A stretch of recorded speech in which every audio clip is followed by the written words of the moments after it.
Now last fifth question of exercise 4.4. Is it possible to design a rectangular park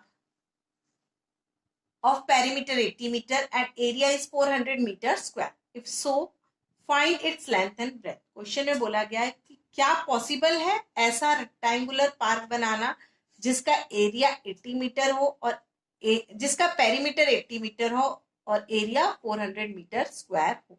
अगर possible है तो आप उसकी लेंथ और ब्रेथ निकालिए. तो देखो आप इसको कैसे करोगे. सबसे पहले तो आप रेक्टेंगल देखो, यहाँ पे रेक्टेंगल की लेंथ इज इक्वल्स टू, हम कोई भी आपको डायमेंशन यहाँ पे गिवन नहीं है तो लेंथ क्या लोगे आप x मीटर और breadth is equals to y metre.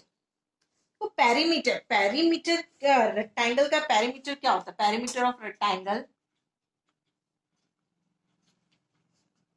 Perimeter of rectangle is equals to 2l plus b. ये फॉर्मूला रहता है आपका. और area of rectangle is equals to length into breadth. ठीक है, मीन्स यहां पे हमको पहले लेंथ और ब्रेथ कंसीडर करना पड़ेगा. Let the length of rectangular park be x metre and breadth be y metre. ये रफ है.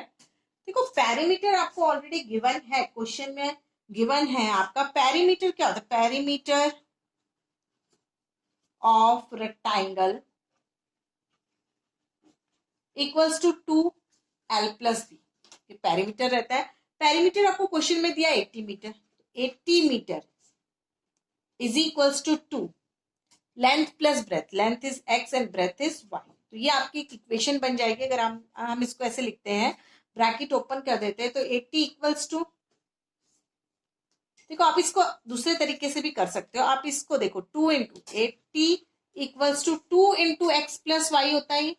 तो आप इन इंटू को जो मल्टीप्लीकेशन है उसको किस में चेंज कर दोगे, डिवाइड में चेंज कर दोगे. तो ये 80/2 हो जाएगा. 80/2 equals to x plus y. तो कट हो गया, आपके पास क्या हो गया 40. 40 equals to x plus y. हम इसको ऐसे लिख सकते हैं x plus y equals to 40. ये है आपकी इक्वेशन नंबर 1. ये पेरीमीटर से आई आपकी इक्वेशन, क्योंकि क्वेश्चन में ऑलरेडी आपको पेरीमीटर गिवन था. ऐसे ही आपको एरिया भी गिवन है क्वेश्चन में. तो एरिया ऑफ रेक्टेंगल क्या रहता है, लेंथ इंटू ब्रेथ.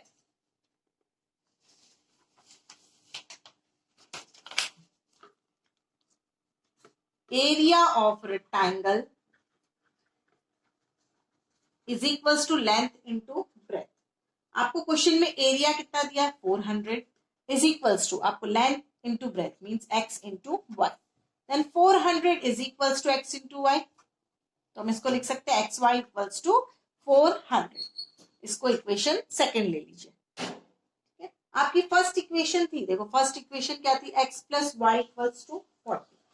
ये आपकी फर्स्ट इक्वेशन थी. और सेकेंड क्या है, एक्स वाई इक्वल्स टू 40. तो आप इसमें से कोई भी इक्वेशन में से फर्स्ट या सेकंड में से किसी में से भी आप x या y किसी एक की वैल्यू निकाल सकते हो और सेकंड में पुट कर सकते हो. तो देखो सेकंड इक्वेशन में से मैं y की वैल्यू को निकाल लेती हूँ. क्या होगा, फ्रॉम इक्वेशन सेकंड. ये इक्वेशन सेकंड है, इसमें से अगर मैंने y निकाल लिया, y equals to 400 upon x होगा, क्योंकि ये x इंटू वाई है तो 400 के नीचे x चला जाएगा. इसको मैं थर्ड इक्वेशन ले लेती हूँ. इसको मैं किस में पुट करूंगी, इक्वेशन नंबर फर्स्ट में. Put y equals to 400/x in equation first. Equation first क्या है हमारी, x plus y equals to 40 है.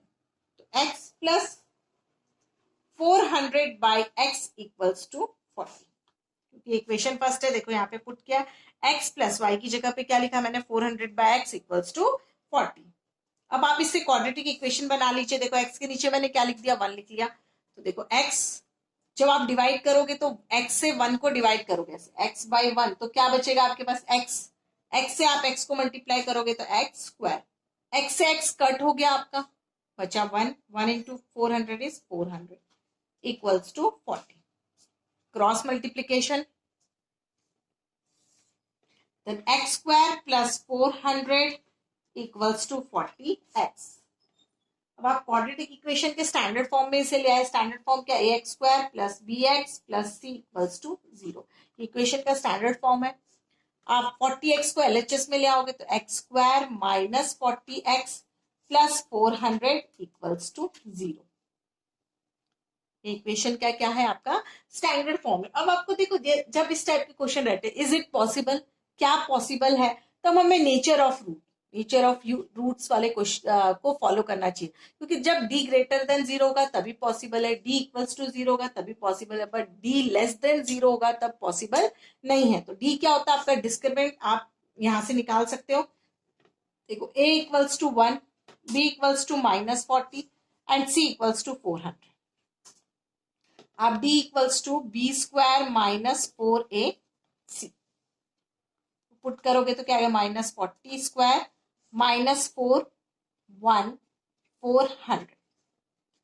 देखो 400 square minus 40 square, sorry, minus 40 square कितना होगा आपका? 600 माइनस 4 इंटू 400 इज 1600.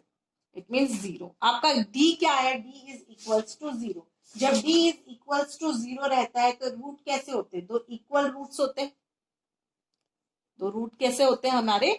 इक्वल होते हैं. Real and equal root. Therefore equation has real and equal root. आपको रूट कैसे मिलेंगे? रियल और इक्वल मिलेंगे. तो यहां से आप निकाल सकते हो अपने रूट्स को.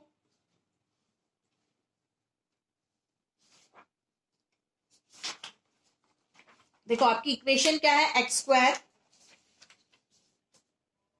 Square minus 40x plus 400 equals to 0. आपका डी बी क्या आया था? d is equals to, D क्या था आपका? d is equals to 0. यहां से आप रूट निकाल सकते हो. x equals to minus B plus minus under root D upon 2a. Plus में और माइनस में. देखो आपके रूट कैसे रहेंगे? x minus of minus 40 upon 2 into A means 2 1. आप देखो इसको कट करोगे, माइनस माइनस कट है, 2 1 जा 2 और ये है 20. तो कितना आया आपका? x equals to 20 meter. Means आपकी लेंथ कितनी है? 20 मीटर. तो आप यहां से ब्रेथ भी निकाल सकते हो. देखो यहां से दो रूट्स निकलेंगे. आप कैसे निकलेंगे? x equals to minus B plus under root D upon 2a था, और दूसरा रूट निकालते हैं आप y equals to minus B plus under root D upon 2a. इस तरीके से दो रूट निकाल सकते हैं. तो दोनों का आंसर सेम आता है. x अगर 20 मीटर है तो y भी कितना आएगा? जो आप इसको सॉल्व करोगे वो भी कितना आएगा? 20 मीटर ही आएगा. Therefore, length of the park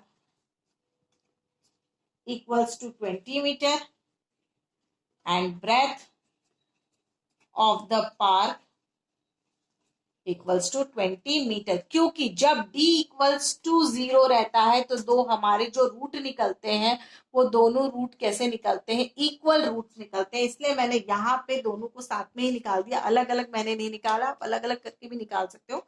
minus B plus minus under root D upon 2a से मैंने निकाला. Thank you.